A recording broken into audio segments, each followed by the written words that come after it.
Hi everyone, I'm going to read The Three Little Pigs, retold by Bonnie Dopkin. Once upon a time, three little pigs lived in a small, cozy home with their mother. Their names were Porter, Perry, and Parker. Porter was a relaxed little pig. He liked to play, eat, and sleep.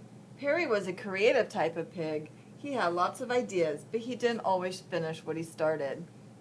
And Parker was a thoughtful little pig who worked hard and did everything just the way he was supposed to. This kind of annoyed his two brothers. Well, the three little piglets got older and older and bigger and rounder. One day their mother made a decision. "You've grown too big for this little house," she said.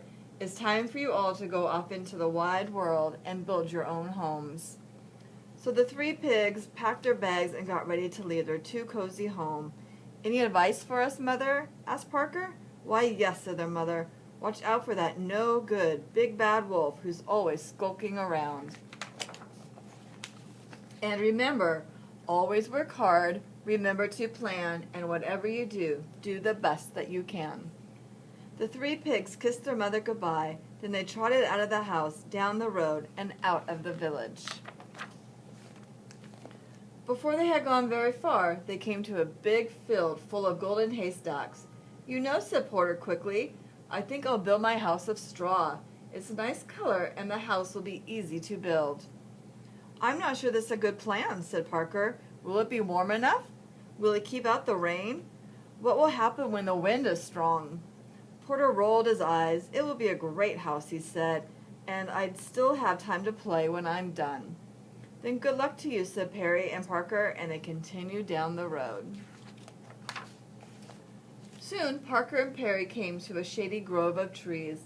"You know," said Perry, "I think I'll build my house of logs. Logs are strong, and I can paint them all different colors." "That sounds like a good plan," said Parker, "if you finish what you start."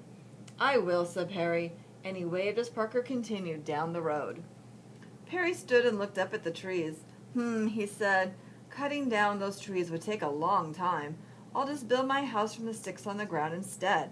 And that's exactly what he did. Further down the road, Parker was busy planning his house. He bought bricks and stone and mortar for the walls. He bought strong oak planks for the doors. He worked on the house for days and days, but when he was done, he felt happy. "Mother would be proud," he said. "I worked hard, and I made my house the best it could be." Now, what none of these pigs realized was that someone very bad knew that they had left their mother's house.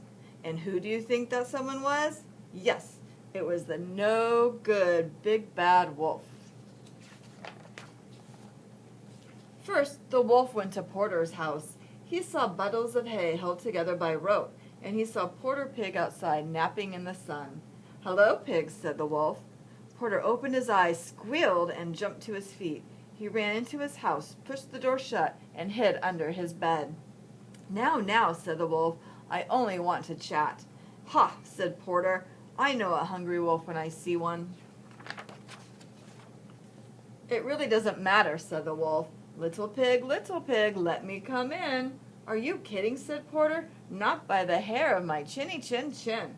"Then I'll huff, and I'll puff, and I'll blow your house in." The wolf stepped back, then he huffed and he puffed, and he blew with all his might. The straw house flew apart. The wolf pounced, the pig bounced, but Porter squealed and ran away. Said the wolf, "Unfortunate." The next day, the wolf decided to try again. He strolled down the road until he saw a flimsy house made of sticks and twigs.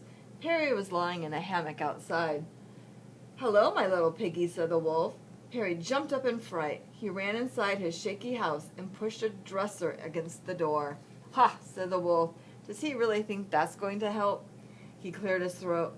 Little pig, let me come in." "No way," said Perry. "Not by the hair of my chinny chin chin." "Then I'll huff, and I'll puff, and I'll blow your house in." The wolf stepped back. He took 2 puffs, and he took 2 huffs, and then he blew with all his might. Sticks and twigs swirled in the air. The wolf pounced, the pig bounced, but Perry squealed and ran. "This just won't do," said the wolf. But the wolf knew there was still one more brother to visit. He strolled down the road until he saw a house made of stone and brick. Parker was digging in a garden outside. "Hello, friend pig," said the wolf. "Don't you friend pig me," said Parker. "Leave me now or you'll be sorry." "I doubt it," said the wolf. Parker went inside and slammed the door. The wolf heard 3 locks locking and 4 shutters slamming. He stood back. Little pig, let me come in. Not by the hair of my chinny chin chin. Then I'll huff and I'll puff and I'll blow your house in." "Go ahead and try," said Parker. The wolf huffed 3 times, he puffed 3 times, and then he blew with all his might. Nothing happened. "That's a surprise," said the wolf. Now he huffed 4 times, and he puffed 4 times, and then he blew again with all his might. Still nothing. The wolf tried again and again and again. "This is not going at all the way I expected," he said.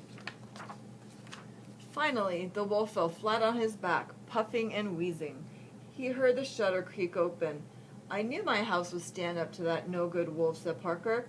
"I'm just glad he didn't think about coming down the chimney." The shutter slammed shut.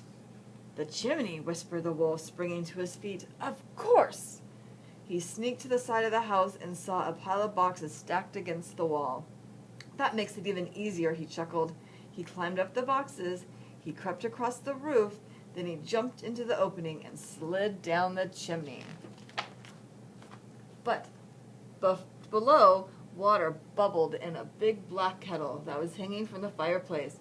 Parker threw more wood onto the roaring fire. "Here I come, little pig," said the wolf. "You weren't so clever after all." "Oh no," said Parker. The wolf landed in the kettle with a loud kerplunk. Water steamed and boiled around him. The wolf howled in pain and shot right back up the chimney. The water had boiled off half his fur. "Oh no," cried the wolf. He was so embarrassed that he left the country, never to be seen again. Porter and Perry moved in with their brother, and they lived happily ever after. The end.